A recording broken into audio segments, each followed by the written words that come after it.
últimas noticias de hoy 22 de enero 2019, ¿a qué le apuesta Duque con insistencia en que Cuba entregue a helenos? Pedir la captura es una de las posiciones más duras de Duque desde que llegó a la presidencia. La discusión sobre los protocolos que regulan el retorno de los negociadores del ELN, tras el fracaso de los diálogos en La Habana, es una controversia entre dos orillas, los defensores del derecho y los defensores de la opinión.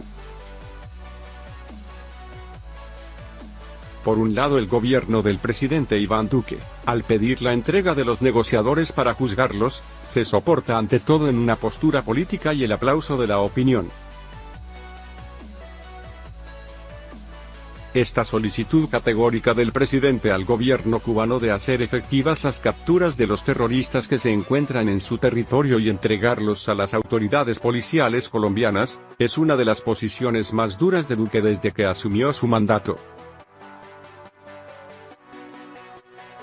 Lo ha dejado ver como un líder con carácter, con decisión, un presidente que no va a transigir ante la violencia. Esta exigencia contundente, interpretando el querer de muchos sectores, le ha significado la recuperación de mucho del apoyo popular que había perdido por cuenta de errores como haber impulsado una reforma tributaria gravosa y las marchas de los estudiantes. Por el camino de las dificultades, Duque se topó con un hecho que la opinión repudia y él supo conectarse con el dolor de la gente y ganar su apoyo. El canciller Carlos Solmes Trujillo le dijo a El Tiempo que el gobierno va a insistir ante Cuba para que entregue a esos criminales. Aquí el mensaje ha sido de respeto y como ha quedado sin ningún efecto jurídico cualquier vínculo que haya en lo que se llamaba la Mesa de La Habana con el ELN, hemos invocado no solamente la gravedad de los hechos ocurridos, el llamado del Consejo de Seguridad de la CID y también las acciones judiciales que han tomado las autoridades en Colombia para que se reactiven rápidamente esas órdenes de captura y además se hagan las solicitudes de extradición, dijo precisamente esta mañana el presidente Iván Duque al iniciar su viaje a Arauca, zona de alta influencia del ELN. Pero a la postura del gobierno que muchos sectores académicos y políticos critican, le llegó un refuerzo de la comunidad internacional de mucho peso, el de las Naciones Unidas. Los miembros del Consejo de Seguridad subrayan la necesidad de llevar ante la justicia a los autores, organizadores, financiadores y patrocinadores de estos condenables actos de terrorismo e instan a todos los estados a que, de conformidad con sus obligaciones, en virtud del derecho internacional y de las resoluciones pertinentes del Consejo de Seguridad, cooperen activamente con el gobierno de Colombia y con todas las demás autoridades competentes a este respecto. Se trata del propio Consejo de Seguridad de la ONU respaldando que los líderes del ELN sean llevados a la justicia por estos actos. Esta mañana precisamente el canciller colombiano, Carlos Solmes Trujillo, se reunirá en Nueva York, con el secretario general de la ONU, Antonio Guterres, para fortalecer esa postura. Cuba, por su parte, que condenó de manera oportuna el atentado del ELN y advirtió que no permitirá que su territorio sea utilizado para planear estas acciones, ha dicho que se atendrá a la aplicación de los protocolos. En otras palabras, Cuba no va a entregar a los guerrilleros del ELN a las autoridades colombianas. El Ministerio de Relaciones Exteriores de Cuba actuará en estricto respeto a los protocolos del diálogo de paz firmados entre el gobierno de Colombia y el ELN, incluido el protocolo en caso de ruptura de la negociación, escribió en Twitter el canciller cubano Bruno Rodríguez. La mayoría de los académicos, inclusive quienes han condenado sin vacilaciones el atentado contra los policías, defienden los protocolos firmados por el anterior gobierno cuando se iniciaron las conversaciones. El criterio de quienes defienden los protocolos es que estos compromisos fueron firmados por un gobierno, el de Santos, en nombre del Estado colombiano y que estos tienen que respetarse. Como lo dijo el ex alto comisionado de paz, Frank Pearl, quien en todo caso condenó los atentados, si no se respetan los protocolos sería muy difícil que en adelante cualquier organización, o el mismo ELN, acepte negociar. De hecho, aunque Duque ordenó la captura de los líderes del ELN y pidió su entrega para judicializarlos, no ha cerrado la puerta definitivamente a una búsqueda negociada de la paz con esa organización. Lo que Duque ha dicho es que esa guerrilla tiene que dar muestras ciertas de querer la paz, como liberando los secuestrados y cesando toda acción de violencia. Los protocolos lo que establecen es que en caso de romperse las negociaciones, Colombia debe facilitar el retorno de los combatientes al país, en un término de 15 días, con el apoyo de los países garantes. En caso de ser necesaria inserciones en territorio colombiano de la delegación del ELN, las operaciones militares cesarán durante 72 horas en áreas cuya extensión está por definir. Las coordenadas del cuadrante de dichas áreas serán entregadas por el ELN a los países garantes y al gobierno colombiano con 48 horas de antelación al cese de operaciones militares, dice el punto 4 del protocolo. Lo más seguro es que, como lo establece el protocolo de 11 puntos, los guerrilleros del ELN vuelvan por Venezuela, donde tienen protección del régimen de Nicolás Maduro. Esta parte consagra que en caso de ser necesario se contará con el acompañamiento de los representantes de los gobiernos de Venezuela, y al menos 2 países garantes hasta el aeropuerto definido en Venezuela. Dentro del territorio venezolano, la delegación del ELN se trasladará bajo la responsabilidad del gobierno de dicho país. La sangre de los 20 jóvenes estudiantes de la policía que se preparaban para ser oficiales y que fueron sacrificados por el carrobomba del ELN, tiene indignada a la opinión. Inclusive líderes como el exministro Juan Fernando Cristo, ex negociador con las FARC en La Habana, ha ido más allá del presidente Duque al declararse partidario de suspender las conversaciones de paz.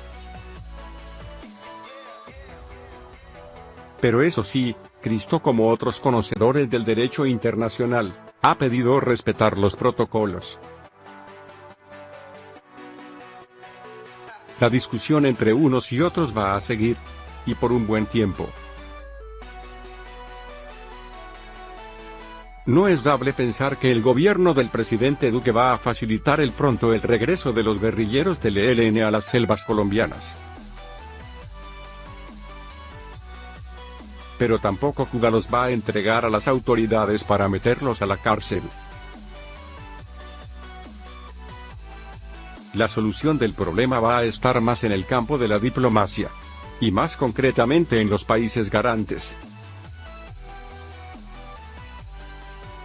Nadie por ahora, tampoco, habla de que podría haber ruptura de las relaciones entre Bogotá y La Habana. Y menos en el gobierno del presidente Duque. Últimas noticias de hoy 22 de enero 2019, presidente Duque le insiste a Cuba para que extradite a cabecillas del ELN. El presidente Iván Duque hizo el anuncio antes de viajar a Arauca, en donde participará en un consejo de seguridad. El mandatario insistió en su llamado al gobierno de Cuba para extradite a los 10 cabecillas del ELN que se encuentran en ese país para que respondan por el acto terrorista del pasado jueves en la Escuela General Santander, en el que murieron 20 cadetes.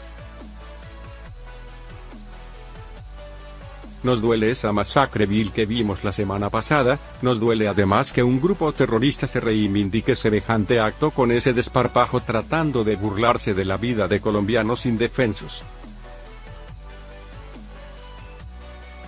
Nosotros no vamos a propiciar que se deje de hacer justicia y que se mantengan acá avisos de impunidad. Por eso hacemos un llamado respetuoso al gobierno cubano para que proceda con las órdenes de extradición y puedan entregar a las autoridades colombianas a los responsables de esa organización para que paguen las penas que se merecen por ese execrable hecho, dijo. Frente a la petición de cumplir los protocolos firmados en caso de un rompimiento de los diálogos de paz, el presidente señaló que como ha quedado sin efecto jurídico cualquier vínculo que haya en lo que se llamaba la Mesa de La Habana con el ELN. Hemos invocado no solamente la gravedad de los hechos ocurridos, el llamado de Consejo de Seguridad de la CID y por supuesto las acciones que han tomado las autoridades judiciales en Colombia para que se reactiven rápidamente esas órdenes de captura y además se hagan las solicitudes de extradición, afirmó el mandatario. Después del Consejo de Seguridad en Arauca, el presidente Iván Duque viajará a Davos en Suiza, para participar en el Foro Económico Mundial. Últimas noticias de hoy 22 de enero 2019, se pondría dura la situación económica en Colombia por fin de negociación con ELN. En eso coinciden varios analistas que dan su opinión frente a lo que puede pasar con el futuro económico del país tras un regreso al conflicto. Uno de los puntos más importantes tiene que ver con la necesidad de destinar más recursos para la seguridad de la mayoría de las ciudades.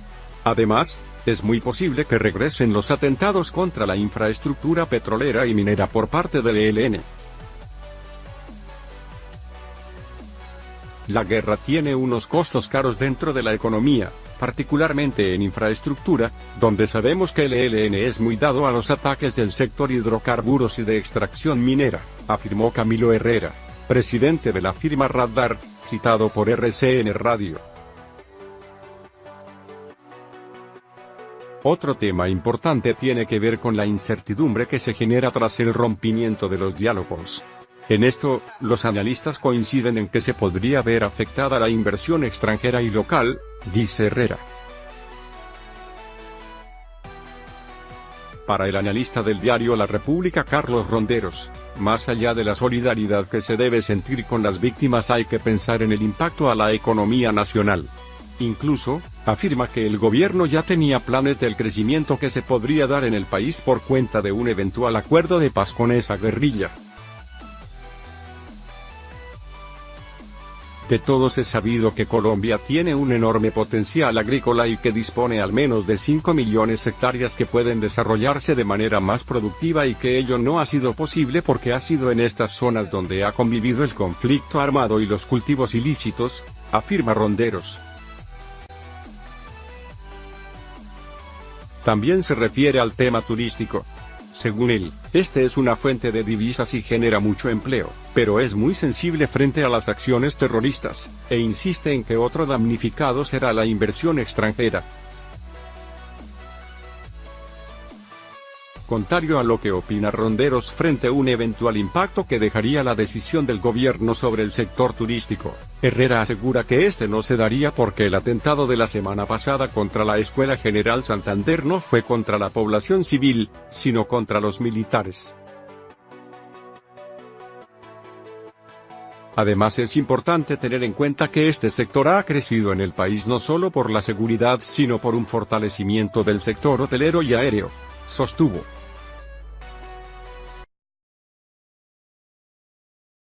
Últimas noticias de hoy 22 de enero 2019, el turno de Petro ante la Corte Suprema por video en que recibe plata. El alto tribunal escuchará las versiones del senador y del abogado Abelardo de la Espriella, quien indicó, por medio de una denuncia, que la plata que recibió el ex candidato presidencial era del narcotraficante Daniel Barrera, más conocido como el Loco Barrera. Este martes, en el marco de una investigación preliminar, el senador Gustavo Petro está citado a las 2 p.m. en la Corte Suprema de Justicia para que entregue su versión por el video en el que se ve recibiendo fajos de billetes. La grabación la dio a conocer la senadora Paloma Valencia mientras Petro y otros congresistas promovían un debate de control político acerca de las actuaciones del fiscal general, Néstor Humberto Martínez, en el caso Odebrecht. Antes de que el senador entregue su declaración, el alto tribunal escuchará al abogado Abelardo de la Espriella, quien indicó, por medio de una denuncia, que la plata que recibió el ex candidato presidencial era del narcotraficante Daniel Barrera, más conocido como el Loco Barrera. El penalista es requerido a las 8 a.m. en el Palacio de Justicia. En este caso, la Corte Suprema ya escuchó los testimonios de la senadora Paloma Valencia, del arquitecto Simón Vélez y del ingeniero Juan Carlos Montes.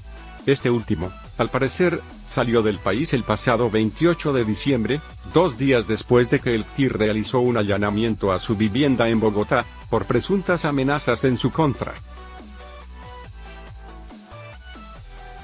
Luego de la revelación del video, el congresista publicó, entre otras cosas, un video de 40 minutos donde explica que el préstamo del dinero fue en 2005 y no en 2009, como aseguran sus contradictores.